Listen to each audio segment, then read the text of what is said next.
Земјата е умерено подготвена во областа образование, е генералната оценка на Европската комисија за напредокот во поглавието 26 Образование и култура.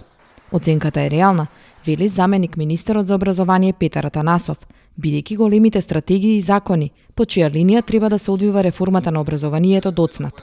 Ја имаме сеопфатната стратегија за развој на образованието 2018-2025, но истовремено недостасуваат и многу закони кои треба да направат промени на повеќе нивоа.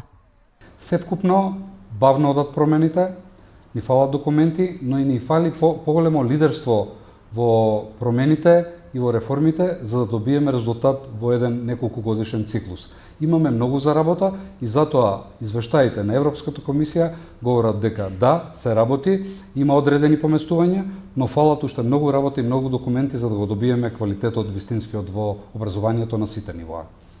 Постојано ни се повторуваат забелешките за кои досега во системот не е преземено доволно или не е преземено ништо за да се решат.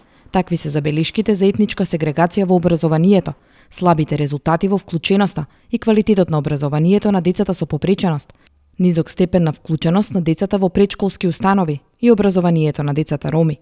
За да се промени оваа слика, потребно е носење на многу закони, почнувајќи од закон за учебниците, па се до законот за средно образование, преку кој соодветно ќе се одговори на овие прашања. Но да не се лажиме. Ниту еден закон не донел поместување доколку нема храброст и доколку не се вложат луѓе, проекти и доколку не ги интензивирате процесите на спроведување на закони. Многу повеќе ќе треба да работиме внатре во законските решенија и на терен, каде што ќе мора да работиме директно со училиштата, со наставниците, но и со професорите и родителите на децата. Во еден таков поинтензивен развој и процес и спроведување на закони можеме да направиме многу промени. Но морам да напоменам дека Европската комисија, Европскиот совет, евроинтеграциите не се процес во кој они ќе ни ги дадат законите и дека по тие закони треба да работиме. Секоја европска земја има сопствени закони и сопствена филозофија. Државите кандидатки сами треба да ја креираат политиката во образованието, но тие политики треба да бидат градени во насока на целта на Европската унија, обезбедување еднакви услови за стекнување вештини потребни за вклучување на младите во општествените процеси. На што се треба да обрнеме внимание?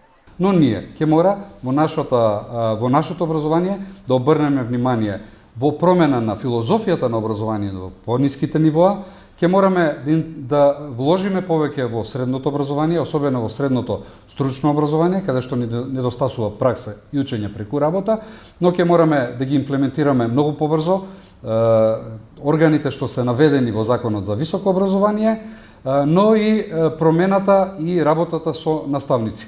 Мораме да му го вратиме статусот на наставниците преку по-храбри чекори, поголема инвестиција во таа професионална кариера на наставниците, но и да им дадеме повисок статус во насока на по-високи примања, но и по по-храбра подршка на нивната автономија.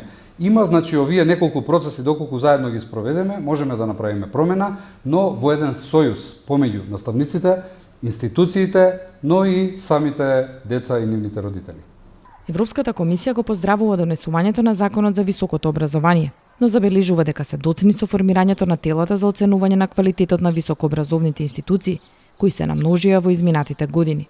Атанасов смета дека по формирањето на Агенцијата за квалитет и на одборите за евалуација и акредитација во високото образование нема да има политичко влијание во кратењето или во ведувањето на нови студиски програми. Одговорност ќе биде на Агенцијата за квалитет овие два одбора. Така се форматирани членовите на Одборот за акредитација и евалуација и на Агенцијата за квалитет да имаат големо влијание самите производители или професори. Професори кои ќе бидат именувани од Интеруниверзитетската конференција, но и на предлог на владата, ќе имаат доволен број на сати и на органи и на процес. Во тој процес ќе мора они да носат одлуките дали една студиска програма е доволно квалитетна, но и ќе имаат главно влијание во акредитацијата на новите студиски програми. Тоа ќе мора професорите да го прават и така е законот направен, политиката да има што помало влијание. Секторот кој треба да ја даде иднината на една земја се уште е ранлив на политичко влијание и корупција, стои во извештајот. Ова ќе се реши преку намалување на политичкото влијание во селекцијата на кадрите, смета Атанасов. Мора да кажам дека 2004 година е донесен закон за децентрализација, во кој обврските, особено извршните одлуки за вработување, за кадровски решенија, но и за инвестиции, се носат на едно пониско ниво, на ниво на општините. Веројатно, тука треба да се бараат поефективните решенија и тука треба да се градат политики, но и механизми да се спречи поголемото политичко влијание. Во Министерството за образование се намалени ингеренциите, МОН е повеќе вклучен во носење на нови закони, во креирање на политики, но и во насоки на нови концепти што се случуваат.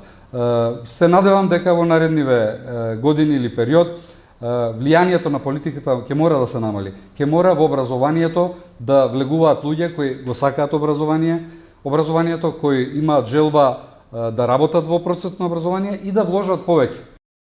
Во однос на забелешката на комисијата дека земјава одвојува 3,8% од БДП за образованието, Атанасов смета дека е потребно најпрво да се направи темелна анализа како се трошат овие пари, а потоа да се направи нивна реалокација во обезбедување подобри учебници, поквалитетна обука на наставниците, опремување на кабинетите и инвестиции во нови програми во наставата, кои ќе ја вратат атрактивноста на образованието на сите нивоа.